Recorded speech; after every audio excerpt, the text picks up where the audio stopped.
Hello everyone. Welcome to Harp Tuesday. It's Tuesday, February 1st, 2011. And this fairly short episode I'm going to be talking about how to change a string. But before I do that, I would first like to mention that for the next 2 Tuesdays, I will be in Paris, France. So there will be no episodes. And so next episode of Harp Tuesday will be February the 22nd, I guess. And this week, what I'm talking about is changing a string. What I'll be talking about should be largely applicable to both the lever or Celtic harp and the pedal harp. And one of the reasons I'm talking about this week is I have a string that needs changing. So I thought I would just talk about some of the things that go on in terms of changing a string. So I have this first octave C up here, which is gut. I use gut strings all the way to the very top, except for the wires on the bass. And they start to fray often where the discs hit them. And so it hasn't actually broken, but it's about to break. And I've loosened the tension on it because I know it's about to break. So I'm going to go ahead and take it off. Let's see if we can zoom in a little bit here. So I'm going to go ahead and do it. Of course, oftentimes you'll be changing a string because it actually broke, and so just taking it out. And of course, one of the things is when you're changing a string, this can be an opportunity to do a little bit of cleaning on the harp, so you can just rub this area here that is a little hard to get to when the string is there.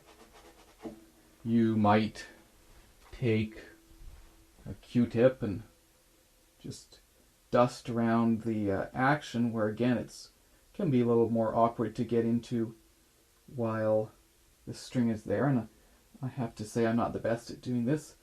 I certainly don't always do it, but it's definitely can be a good idea, especially if things are looking a little dusty. And then we're ready to change the string. Now, typically, let me sit down again here and zoom this out a little bit. Typically you'll see people use a large part of I don't know that I have any lying around, but a large end of a string. So something like a gauge like this string here, which is quite thick, using a little bit of that to create the anchor on the bottom of the string, which is fine, that's fine. There is a slight possibility that there might be a little bit of a buzz, a rattle that could be created. And so I like to use these, which are just, I think they're dentist little cotton gauze rolls, little cotton rolls. So you could probably get them from your local dentist or a medical supply store or something. And, it's never going to create any sort of a buzz.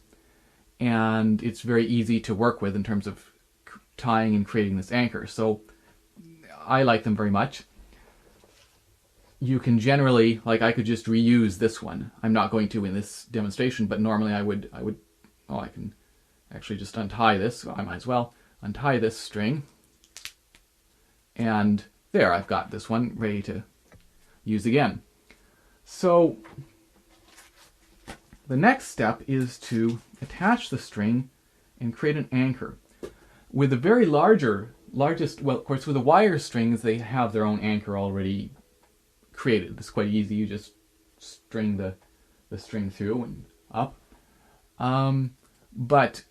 And with the larger gut ones, you just tie this knot that I'm going to show you. But with the smaller gut strings, or with the smaller nylon strings, you want to use something, whether it's a large slice of a large string or something like this, to create this anchor. So this knot that we're going to tie goes like this. Let me angle this down just a tiny bit. We're going to take something maybe a little bit smaller than the length of this cotton roll, and fold in on itself. So now we have a doubled length like this. And I should point out that this is a lot easier to do with gut strings, because gut strings, where is that one? Gut strings, when you bend them, they stay bent. Nylon strings, of course, will be springing back like crazy, and it can be a lot harder to work with them. But do your best. So we have this bend. So we're going to put this shorter end on the bottom, and we're going to create another bend, another 90-degree bend right midway between the length of this shorter end, so that we now have something that looks like this. Maybe I should do this against the black of my sweater for a good backdrop. So something that looks like this. And if this was a large gut string, we would then start to tie it, but we're going to, because it's smaller, we're going to take this anchor and put this part of the string right against it. So hopefully that comes across fairly clearly. And then we're going to hold that there with our thumb and take this string and loop it around. So what we're doing, right, is we're twisting and looping. Is there a good background for this? So again, hopefully this is coming through in the video. So we're creating a loop, right? We've created a loop like this, and then we're turning it around. Then we're going to tighten. I'm just going to create a slightly smaller loop and put this around, and then tighten that there. So that can be a little tricky, and there are. Let me just finish it off. So we tighten that. Then, especially for these smaller nylons, and this is a first octave C, smaller strings, whether they're nylon or gut, we'll do another one. And for good measure, we might as well do a third. It's perhaps not absolutely essential. If you had a very short piece of string left, you might only do two, but I'm going to do a third. And we make sure that that's nice and tight. So now we have this great anchor. It's going to be no chance of it slipping. And let's finish this off. We run the string through here, pull it through, thread it through the tuning pin. There we go. Yeah, let's see if we can. So thread it through this tuning pin and pull it through. And there's one final step, and again, this applies to the smaller strings. We stop doing it somewhere around, some of these lower, somewhere, yeah, I think right about maybe this fourth, whatever we are there, fifth octave D or something like that. But what we're going to do is take this, and maybe I'll zoom in again. Can we get a decent zoom? I'm going to take this and I'm going to pass it underneath the string so that we have a sort of a half loop around the pin. And let me see if I can get a good zoom in on that.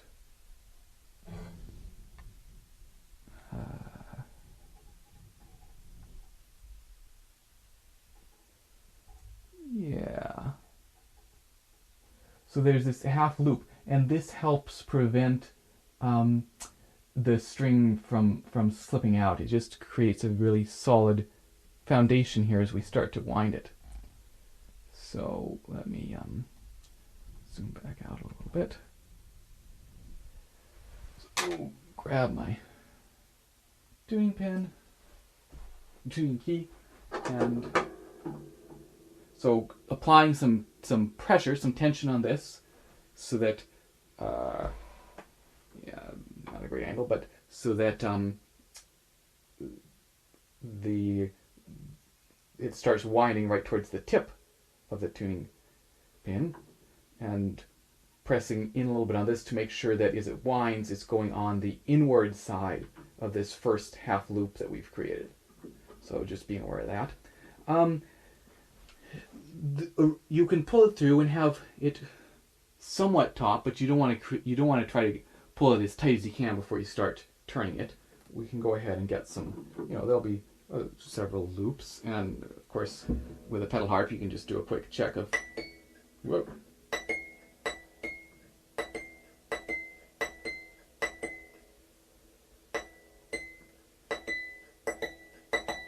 Getting a little overzealous on the winding. You can just do a quick check with the enharmonics, right? And there you are. Get your scissors, cut it off here, not too close, not too far away. I'll try to zoom in here again.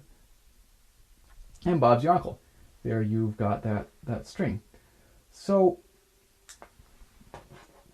a couple of elements then to talk about, and the first is that knot.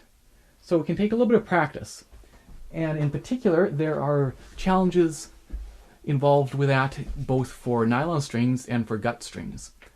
With nylon strings, the challenge can be that you can't bend it, right? That it won't stay bent. It's all just springing around, and that can take some practice. With gut strings, the challenge is that when you make that loop, when you're tying the knot, when you're looping, you don't, when you've got it here, and you're doing this little loop, when you're tying the knot, as it were, you don't, because it can stay bent, you don't want it.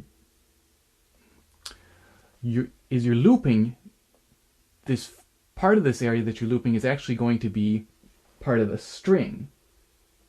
And because gut can stay bent, you don't want to have like this last little bit to have been bent if you can avoid it. So the trick is to try to gently, this mainly applies to the thicker gut strings, to gently turn it around and try to avoid having it at too extreme an angle as you sort of ease it tighter. So both of those aspects can take some practice. Once you get down to maybe this fourth octave G, somewhere in there you probably don't need any sort of an anchor except just tying that knot a couple times. So you tie the knot exactly as I showed you, just ignoring the little base, the little anchor. And that funny little half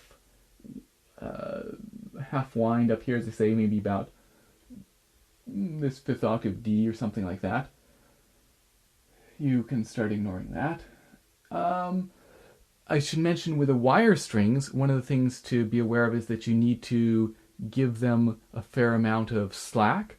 So what I'll normally do is string it through, reach up to have it up here through this little groove. You can't see that, but there's these little pins. Have it there, and then stretch it to an octave and a third, approximately, and bring that up to above the tuning pin. And okay, there's I'm going to cut it. I cut it, thread it through, and then tighten it. And so it's going to have some slack, because with those wire strings, if they're too tight when you first start winding them, there is the risk that they will just break up at the top if it gets sort of too sharp. So you want to give them some slack. And what else? With the pedal harp, at least this particular, with Layne Healy, this is the Layne Healy Style 30, and especially this G above, this is the 0 octave G it's really hard to put it in from this side.